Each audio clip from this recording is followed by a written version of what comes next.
my body was on the ground, not responding to anyone who was calling me in the playground that day, but there was endless cherubs that were floating right in front of me.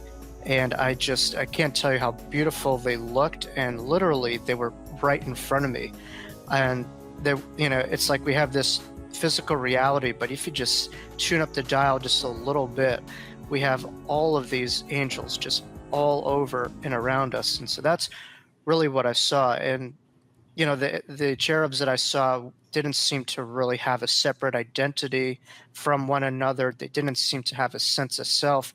All they were there was just to really send healing, to send love, and that was it, without asking for anything possible in return.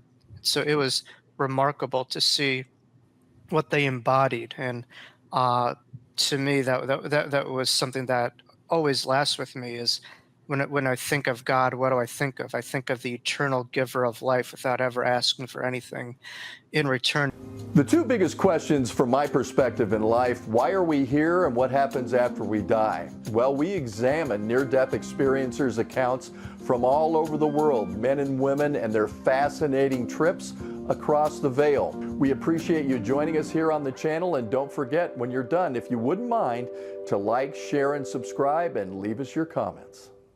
Welcome to another edition of What's Death Got to Do With It here on the Near Death Network. My name is Mark Lewis. What we cover on this podcast is traditional near-death experiences, but also try to explore a jumping off point on how we can actuate the experiences and the wisdom and the mechanics of what these individuals have experienced in our daily lives. Because the fact is, even if it's 4 to 15% of the world's population have a spiritually transformative experience or a near-death experience, that means the majority of us won't. So what we can do is we can benefit by the wisdom that's been gleaned by people like Jacob Cooper, who joins me now to talk about his extraordinary event at a very young age. Jacob, thank you so much for stopping by today. Mark, thank you so much for having me on. A big honor to be here. Now, you know this because you're in the field. I know it because I'm in the field, but very few children have NDEs. Not to say that they don't, but perhaps a lot can't articulate them as eloquently as somebody a little bit older. But you had yours at the age of 3, which is to me remarkable. If you can just, because typically what we'll talk about is life reviews, and we'll revisit that a little bit later in the show. But at age 3, you had pertussis, is that right? And went to the playground, and what happened then? Yeah. Well, it's very synchronistic to have this conversation, because this was 32 years ago of September. So I'm celebrating my 32nd, birthday or rebirth anniversary of my NDE, which is surreal. And it just feels like just yesterday. But yes, absolutely. I had, at the time, called whooping cough, otherwise known as pertussis. My folks, didn't know this at the time. But this is what led to my NDE or near-death experience when I went to a playground on that, day. And so what was the event that triggered it? Did you just pass out, or what happened? Well, the event was pure suffocation. I had this cough and I wasn't able to breathe. And so that's, hence, the influence of my title, Life After Breath, in my first book, which is a big homage to Raymond Moody's Life After Life, who's also on the cover, who coined the term NDE. But my body completely was deprived of oxygen due to whooping cough, to the point where I actually felt my brain literally snap in half. I just felt like this large crack within my brain. And once my brain cracked open, that's when the spirit realm just exploded and came in. And so there's that saying, my brain cracked open and God came in. And I know that's more of a euphemism, if you will, but this was something that literally, happened to me as a young child. Well, and I think it's extraordinary at that age to experience something like this. And my next question, and I know your answer, but my next question I think a lot of people would ask. So a 3-year-old enters the ethereal realm. Does the 3-year-old still process thought as a 3-year-old, or are you processing thought as your oversoul, which is essentially the composition of who we all are divinely? A great question, and I hope I'm articulating this in a way that people could understand. I firmly had a knowing in my NDE that I was experiencing myself as a 3-year-old, and two things could be true at the same time. That on one hand, I was that 3-year-old, and also I was an infinite, eternal soul that was timeless and ageless.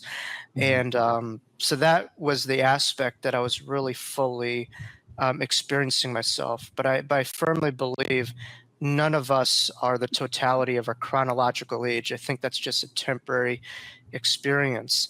And I don't think any infant is what we think they are. There's so much more that's going on and that they're processing that's not always able to meet the surface and how they're able to express and articulate it. But yes, this was a full-blown soul experience that transcended, in many ways, my limited 3-year-old body and self.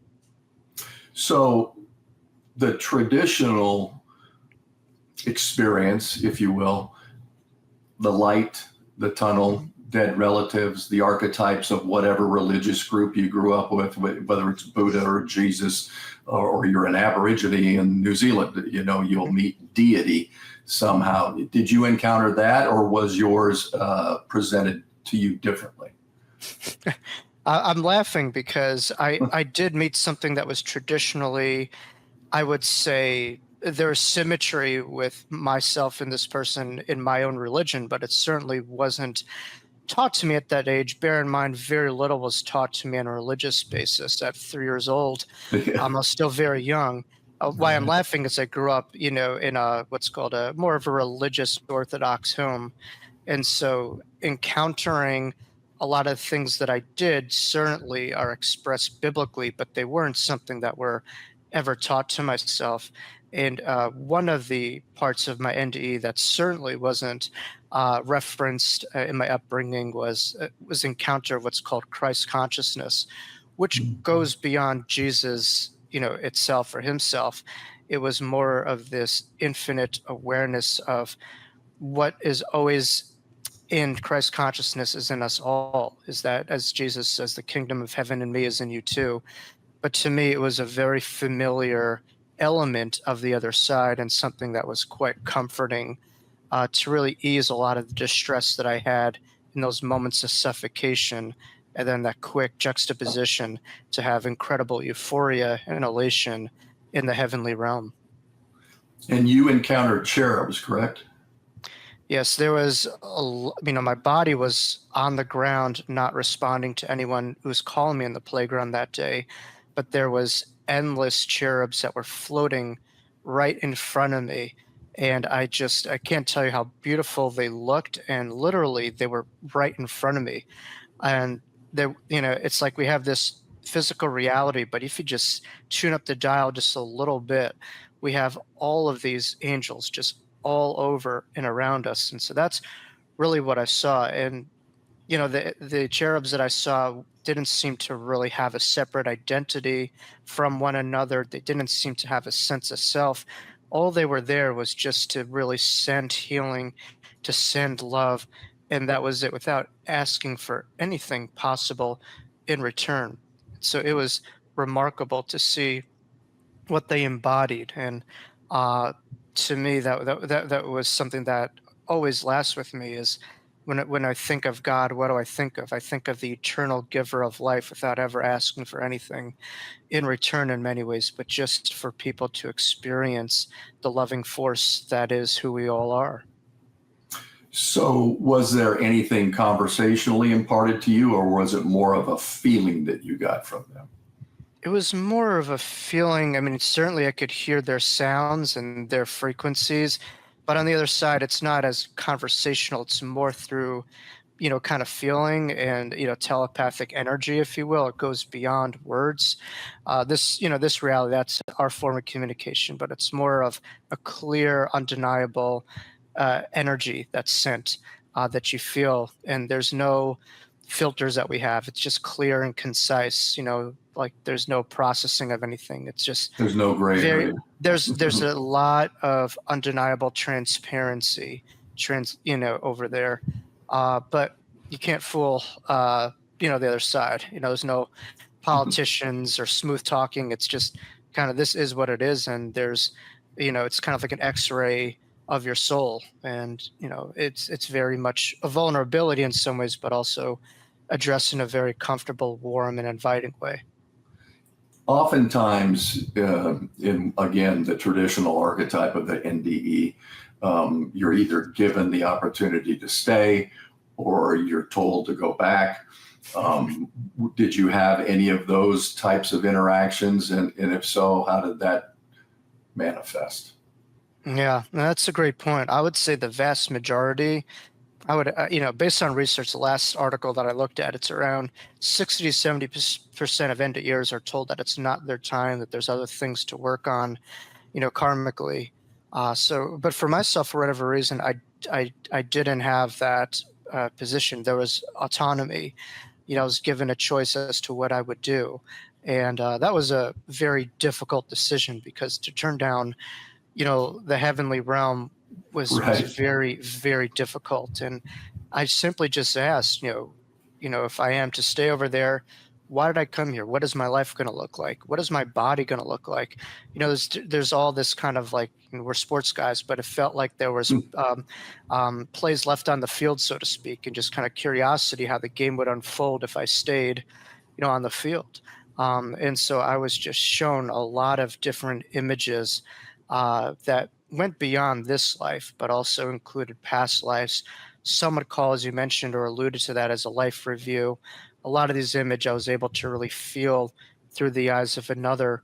And I also really saw premonitions within that transcended just this life review of the work that I would be doing. And one of the strong premonitions that I had was that I was speaking in front of large crowds of people and sending this message out. And looking back on it, it just, really was clear that as beautiful as heaven is, the capacity to be a part of this, this web and this file of people who are bringing it down to this earth and allowing people to remember the kingdom within, is more glorious, than what happens after bodily death in many ways. And so, allowing people to experience heaven right here, right now, is something that I recognized that I could do, and something that I wasn't going to, that I had no business turning down. Yeah. Well, I thought it was interesting too when you mentioned that the life reviews typically, again, for someone who's older when they transition, are a myriad of what has happened here and acknowledgement of where we were short, came up short, were condescending, rude, and or made a very large impact by the smallest act of kindness.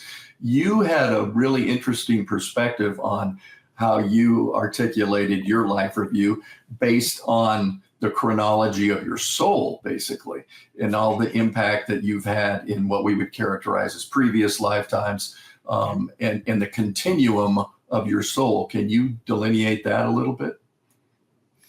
Yeah, a lot of people ask me, Jacob, you had a life review at 3 years old. That must have been the shortest film possible. And I don't know if you've experienced this, but I certainly have, where it's never a matter of the years of your life, but rather the degree of life within those years. And linear time is so much different than how the other side really does see that. But certainly within this life review, I was able to experience, a lot of different lifetimes that I chronicle in my books. But the most recent and strongest lifetime that I, really kind of tied into my NDE was my last lifetime, which has been evidentially intuited by a lot of different people who have picked up on this prior to me ever saying a word or knowing a thing about me, which gave me a lot more credibility and evidence that this was authentic, this was real and evidential. But this is a life in which I, crossed over due to taking my own. And, I really learned that you could take your own body, but your soul goes on. And there wasn't, certainly I don't endorse it. It's the work that I do, as a therapist right now. It's part of my own karma to do everything I can to prevent that decision and to, elongate. people's lives and resilience and resolve. But certainly, what came after that was not condemnation or brimstone and fire. And in a way, I'm living proof that we go on no matter what happens, and there's other opportunities. But certainly, from completion we begin. And I recognize that many themes of this life are related to that life. And as Carl Jung said, no matter what you experience, the way out is through.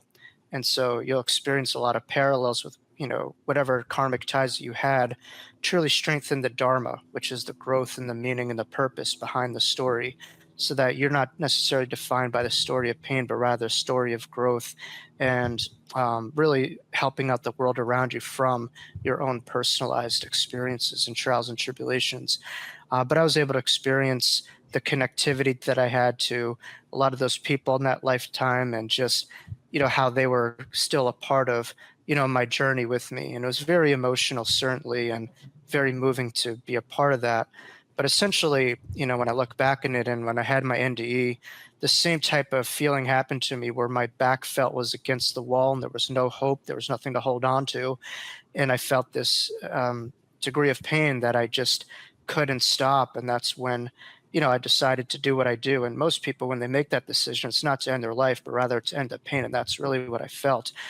And fast forward to my NDE, where I was just completely suffocating and there was nothing to hold on to. And there's that same exact feeling that I had, in my last lifetime. But instead of trying to resist it, trying to fight it, I allowed myself to surrender to something deeper within. And so that's what I really reference as all of who we are is just merely the breath of eternity, or just as in my Hebrew language that I come from, the word for spirit is translated as the wind or the breath of God. And so when my own human breath was taken away, I was able to surrender to this eternal breath. And that, allowed me to really learn something that I integrate, externally and internally in the way that I live, the power of surrender and how that could be a major game changer in our resolve and resilience. Were you able to ascertain what period of time chronologically that life was? The era, I'm not entirely certain of this, like a lot, some of the specificities. I was more focused on the Dharma of it rather than the Gotcha. karma, and just the meaning and what lessons I learned. And that was really what the spirit realm, necessarily showed me. But certainly within time, it's something that, there's some curiosity about. But as, Edgar Cayce said, so, you lived somewhere in Europe in the 1700s. So what? What did you do with that? How What did did you learn? from that? What did you learn from it?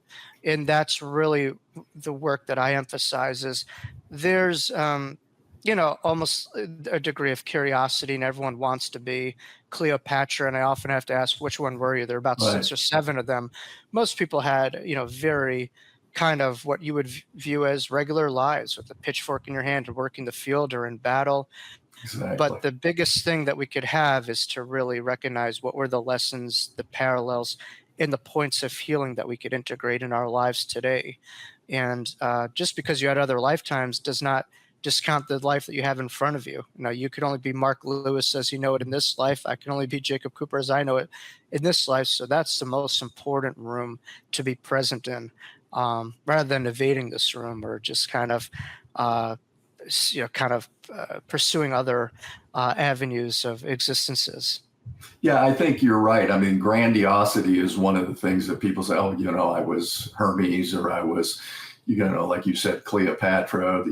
That's irrelevant from my purview. I think it's how you conduct yourself. How do you carry yourself in your own life? What have you learned from? And, we learn a lot from adversity. I mean, I remember that's what my dad said growing up. We learn more from adversity than we do from good times. Anybody can handle a good time, right? Give me a lot of cash, got a great relationship with my family. My job is very fulfilling. Those can all be true, but you can also have challenges, and how do you rise above the challenge? And you and I were visiting before we came on about the metaphor for sports. I was a sportscaster for 30 years. And one of the things that I really enjoyed about sports, and it's tied to metaphysics and spirituality, is there's always another game. there's always another opportunity to be successful. And then you can examine where you came up short, allegedly, in the game, and try to correct that if it's a mechanical issue or if it's a mental issue. Do you still hold that that analogy would be appropriate for what we're discussing today? Yeah, absolutely. I think there's a, and that's a great analogy that you gave. I think there's a tremendous relationship with our beliefs on the universe, God, if you will, and the lives that we live. And I think the two are very much tied in. And it's, very much a reference from Albert Einstein that really posed one of the most significant governing questions of our lives is the universe a loving and forgiving place and a place of ambivalence, or a place that's vengeful and, kind of is unaccepting. And I think how we're able to really define the universe or God really has a big influence in how we see other people, how we live our lives, and how we're able to really learn, and move on. If life is just random chaos, then what's the point of really learning or growing from anything? But if things are supposed to be for a greater cause, then you're understanding that, if you look at a painting, it's not about focusing that black little dot, but to recognize that every part of this portrait of your life is there for a reason, and to really entrust the process, and to trust that there's a bigger story rather than the temporary turbulence that you're experiencing. And so we may not know what's around the bend, but we sure, now are really having a better understanding that there is no end of this journey. And when you could live with that reality, you could see everything as an opportunity rather than a burden or victimization of events. And you could find yourself as a part of the hero's journey, if you will, and to really see yourself as going through these things for a reason, for the greater purpose of your soul's evolution. And the planet's evolution is better off as a result. Well, and I think your experiences were perfect for what you do for a living. To be in a therapeutic environment and have the ability to ascertain and, like you said, almost segment out the life and break it down into, it's almost like game film, right? You're breaking down game film. Okay, how'd you conduct yourself this week? Well, I overreacted to somebody who cut me off in traffic. That's going to be on my life review. I know that. I flipped him off. I was inappropriate. I wasn't present. I didn't enter the day with the proclamation to serve as opposed to react. So we act on the truth, we react to error. And I think what you do, therapeutically is very important, and it must be very satisfying for you. I love it. I mean, in a way, it's having a career as almost of a Buddhist in a monastery, where in a way, why I say this is people come to you and you learn the life of a Buddhist, where it's all about being the observer, not the absorber, learning the art of compassion, being present, and understanding really the universal story of who we all are. We all are these brilliant lights here to cast our own light on this darkness in front of us on this planet. And that's really what, therapy is about, is allowing clients to be there, yes, with their own pain and their own darkness, and also having them to be able to shed their own lights and self-compassion and empathy towards whatever they're going through. And they could do that to themselves. They could then in turn relate that to other people. And the world could be led from a place of empathy versus unresolved pain reenacted on other people. Well, and I think it's very important, that point, because to have the 60,000 foot overview as opposed to the ground level, and to integrate those things together. The world, by appearances, and especially if you look at the conventional media, which I used to be a member of, albeit in sports, I preferred sports because there was always another game. And its media has really evolved to almost a clickbait kind of a situation to advocate for a position. You're right or you're left, or you're left or you're right. Rarely is there equanimity, that's extolled on the air. But I think, like, I always go back to this Anita Morjani quote from Dying to Be Me, which she talks about a beautiful resplendent mosaic in a museum. And if my face is right up here, I can only see 7 threads that are intertwined. But if I take 20 steps back, I see that every thread on that mosaic, which is 50 feet tall and 100 feet wide, is very critical to the success of the overall beauty of it. And I think you had just mentioned that we're all connected. So if we can see that we all depend on each other to a degree to lift up the spiritual vibration of this planet at this time, it would probably serve us a lot better.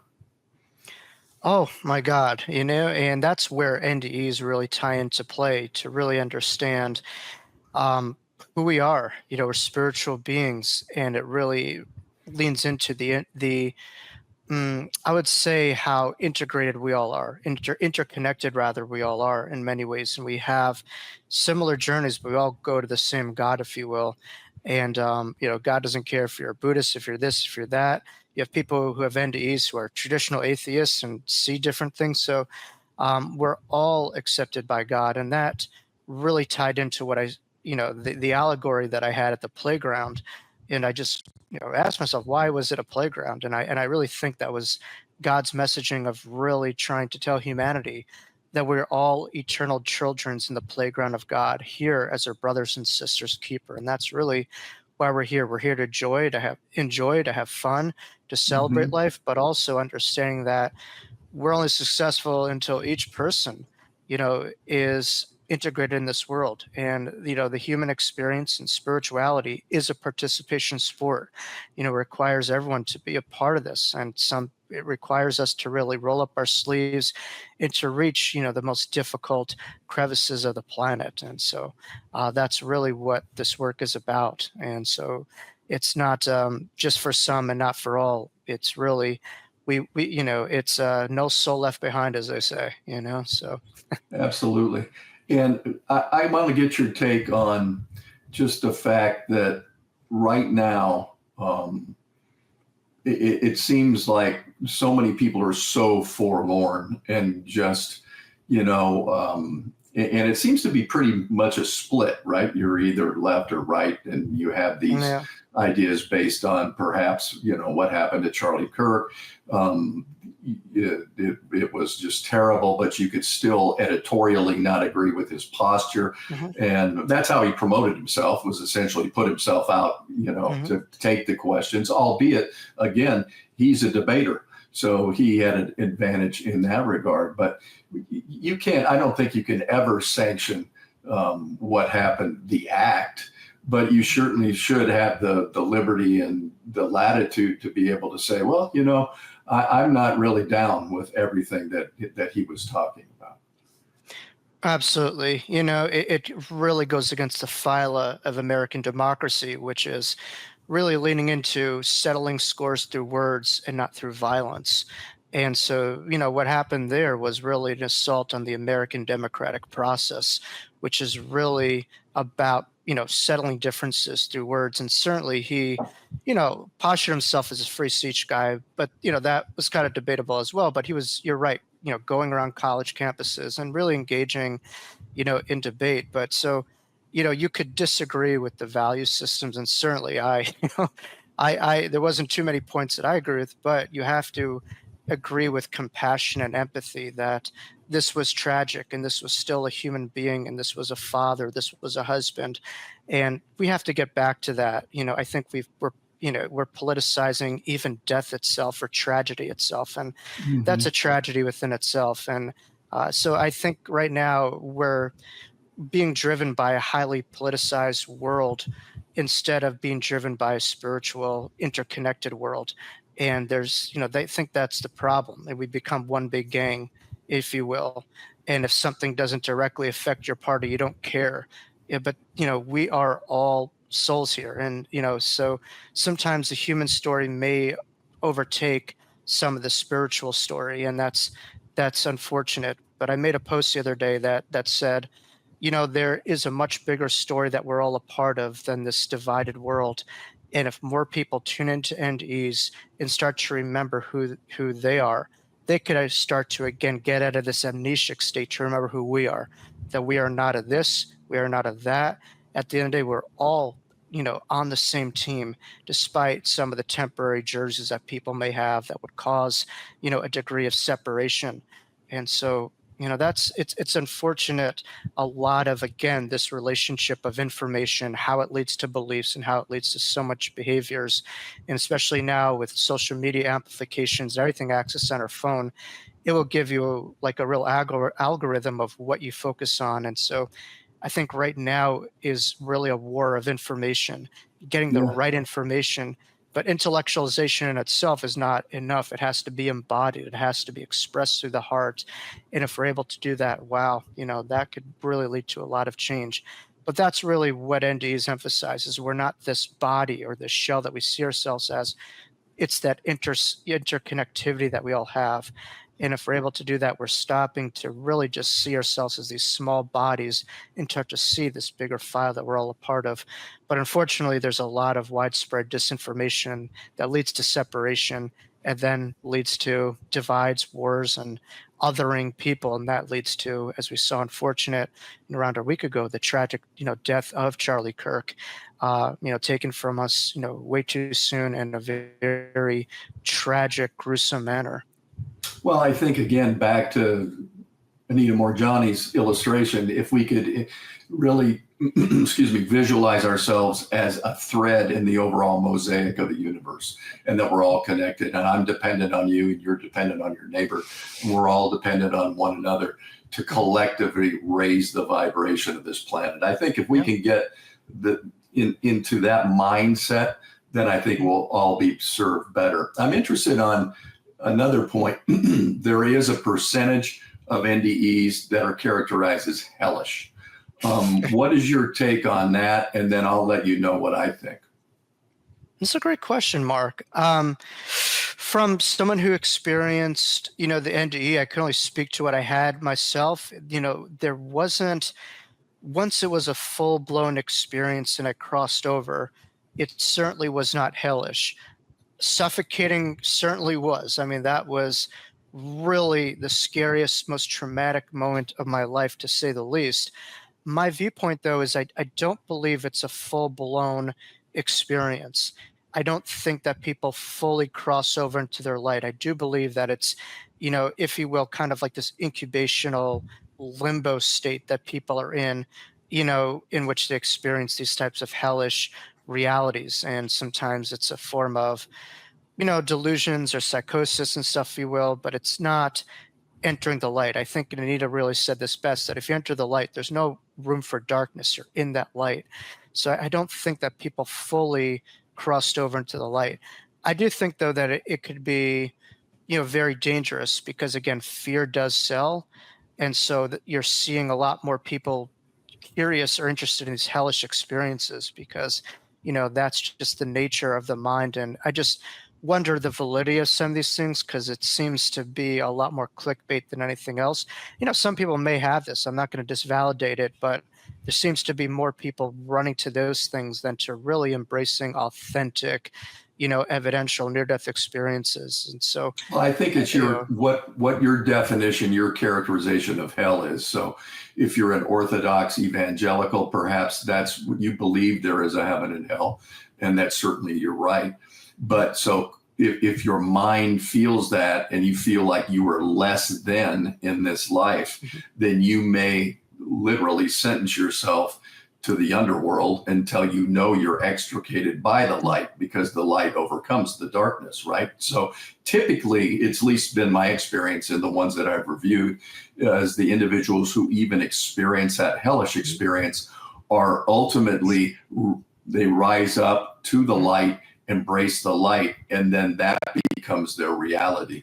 So, again, it's not for me to say definitively, like you said, because I haven't had that experience, but it would seem to me to support the archetype of, whatever religious persuasion that they were raised in, to see if there's that line of demarcation between heaven and hell.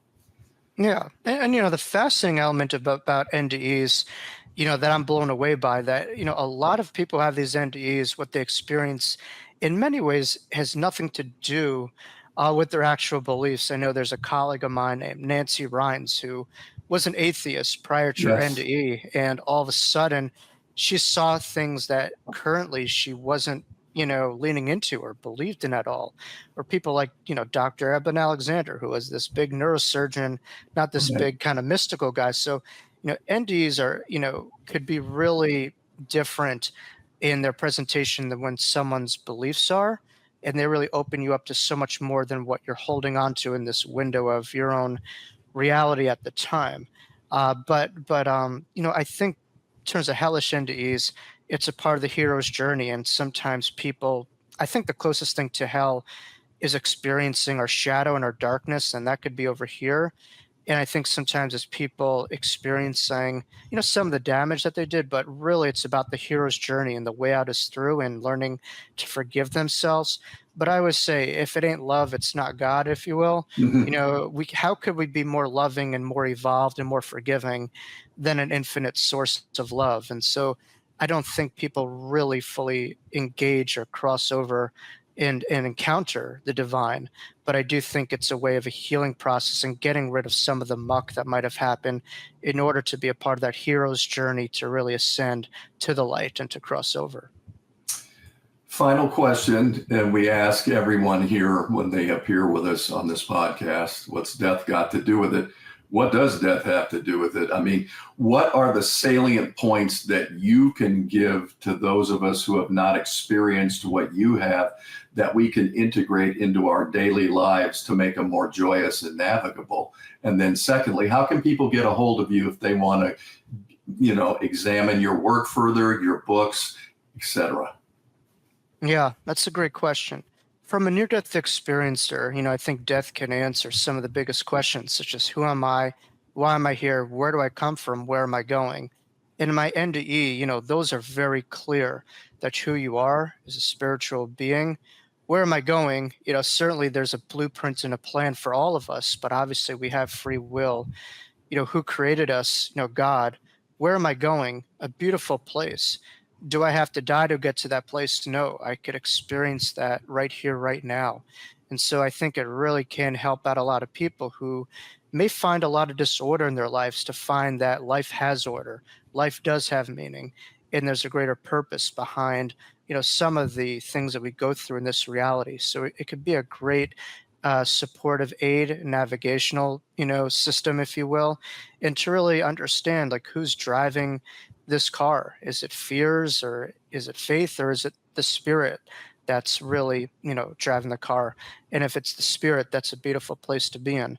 And lastly, NDEs could really examine, who's the creative force of life and what's behind it. Is that a loving place, as Einstein said, or is that a vengeful place? And I experience God as very much loving.